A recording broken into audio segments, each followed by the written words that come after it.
Hi you guys, welcome back to my channel. I'm so thankful that you're here. If this is your first time, my name is Grace and I'm currently 28 weeks pregnant with twins. So yes, I have finally made it into my third trimester and it feels really crazy that I'm here. Pregnancy messes with time. It's like half, I feel like I have been pregnant for the last 30 years, but it also feels like just yesterday I found out I was pregnant, so it's kind of crazy, but I am here. I've been really excited to make this video. So today I'm going to talk about just kind of my review of my second trimester. I made a two-part video for the first trimester. I'll link those below or they'll be floating around above my head somewhere. The first trimester was definitely more eventful, but also way harder. So this video shouldn't be super crazy long. I don't have a ton to talk about and mostly just positive things, which is great. So let's just go ahead and jump right in. I have everything written down on my phone. So let's jump into the biggest new symptom that happened for me in the second trimester. I briefly talked about it at the end of my first trimester video because it started at the very end of my first trimester, like week 11 or 12. But then it reared its ugly head and has continued to rear its ugly head all throughout the second trimester. And sorry if this is TMI, but we're just going there. Constipation, you guys. Nobody told me how terrible pregnancy constipation would be. It makes sense. Most women deal with it because your body is pumping progesterone, which is a hormone, through your body, and that's a muscle relaxant. So it's good because it helps your body to stretch and release and, make room for those babies, but it also slows down your digestive tract a lot. So it's good because your body's able to get literally all the nutrients and benefits from the food that you're eating. But when it slows down your digestion that much, your stool can become impacted. And in case you've never experienced it, the only way that I can think to describe it to you is trying to poop out a brick. And it's that difficult, that painful. Again, TMI, but there were some times I was like, I don't even know how this is going to be possible to do this.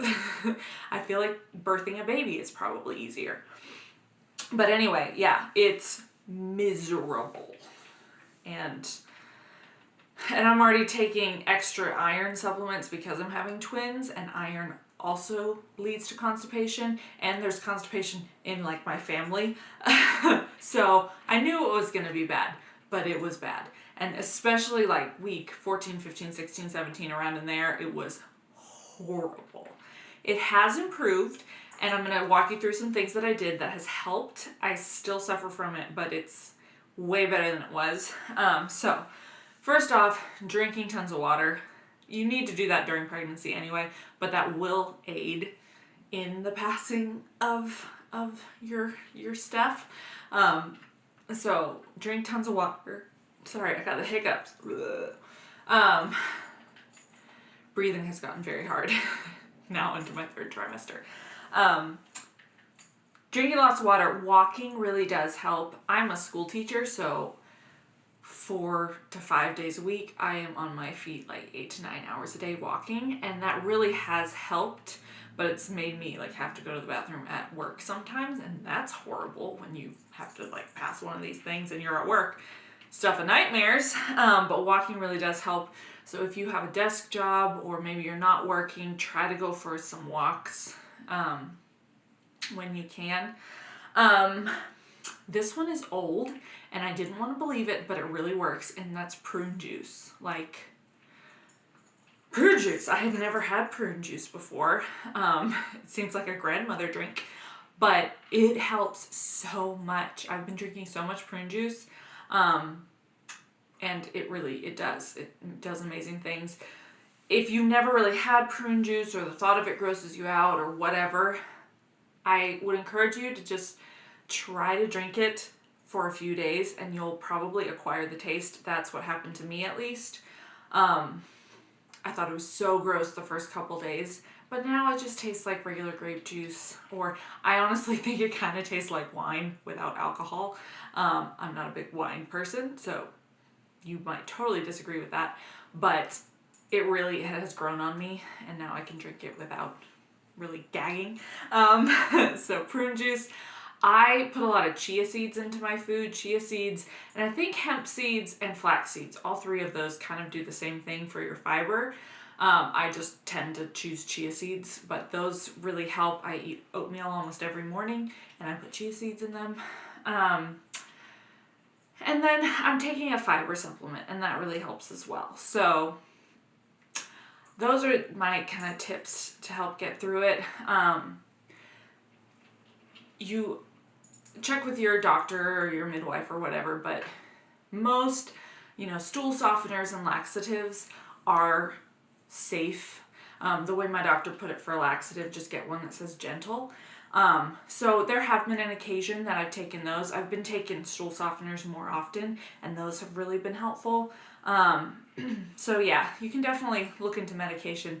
But if you are wanting to stay away from that, go for some prune juice, go for high fiber diet, fiber supplements, chia seeds, that kind of stuff.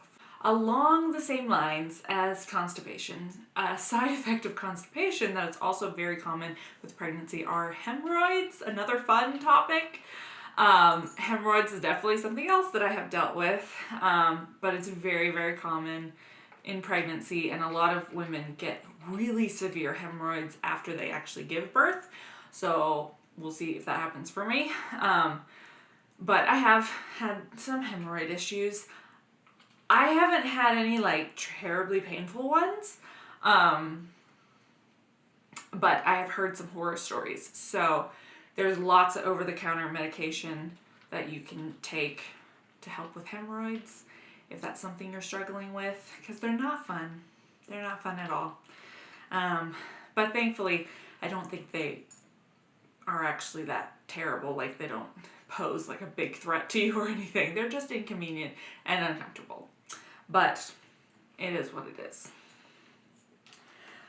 The next thing that was just an interesting, I don't know if side effect is the right word, but just your muscles stretching so much, because most women, their belly really grows in the second trimester, and that for sure happened to me. I looked at a picture of the beginning of my second trimester and then versus today, and oh my gosh, I had basically no belly back then.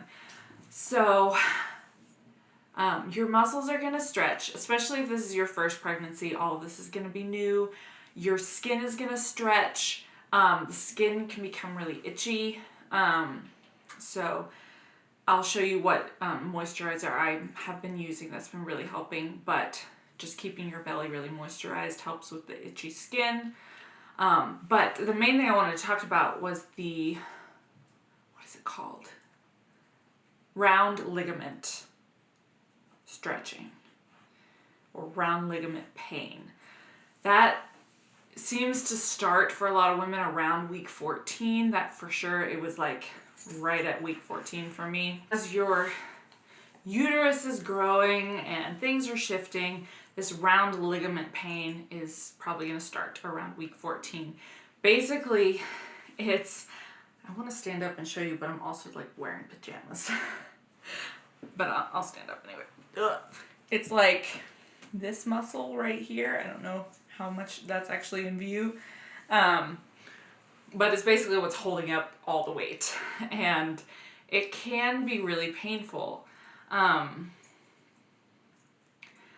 The way I experienced it is, and still experience it, is kind of a really, really sharp pain. It only lasts for 15 seconds. But the first couple times it happens is really scary, because you're what is happening? What is this? But then you kind of get used to it. I would tend to get it most severely as I sat down to go pee. As my bladder was emptying, I would get this sharp searing pain on the side of my pregnant belly. And it scared me the first couple times, but then I realized it's round ligament pain. So It can feel, I'm sure it feels differently for everybody, but that's my experience with it. But it's just kind of weird. And then on the topic of just stretching and your belly, this is what I use. My sister recommended this to me. It's just Palmer's Cocoa Butter. Oh, I can't even read. Palmer's Cocoa Butter Formula Skin Therapy Oil. I just repurchased it because this is what I had before, and as you can see, it is very almost empty. So this has made it through my entire second trimester. I started using it at the beginning, so I repurchased it. This time I got the Rose Hip fragrance. This was the, I don't know if it's fragrance free, it might be, but it doesn't smell good. So I kind of immediately regretted not just getting this one. So, but anyway, this is great. I totally recommend it. It's like $8, maybe even less. I know a lot of people use bio oil, and I'm not sure all the things that are in it, but I've read a couple articles that I wasn't like totally thrilled with some of the ingredients, so I decided not to use bio oil, although many people do. So if you're using that, I'm sure it's fine. And then I really wanted the Hatch belly oil, but it's like $60. And to be honest, I bet it's not much different than this. It probably just comes in a pretty, glass bottle as opposed to, this. But I decided to go budget. And anyway, as I said, my sister recommended it, and stretch marks really are hereditary for the most part. So, no matter what you use, you might just be destined to get stretch marks, which are not a bad thing. They are your tiger stripes. They are your, your battle wounds of being an awesome mom. But my mom didn't actually get stretch marks, and then my sister didn't get any stretch marks with her first pregnancy, and she only got them at the very, very, very end with her second pregnancy, and her son was like 10 pounds, 9 ounces or something crazy. He was a huge baby. So I have a feeling I'm going to get some stretch marks by the end just because my belly's going to get so big. But I'm trying to prevent what I can with this. So I'll link this down below if you're interested. I have really, really appreciated having that. And it lasts for so long. As I said, this was my entire second trimester. Took me to there. And I do like 3 or 4 squirts of this in the morning and in the evening. It helps with the itching.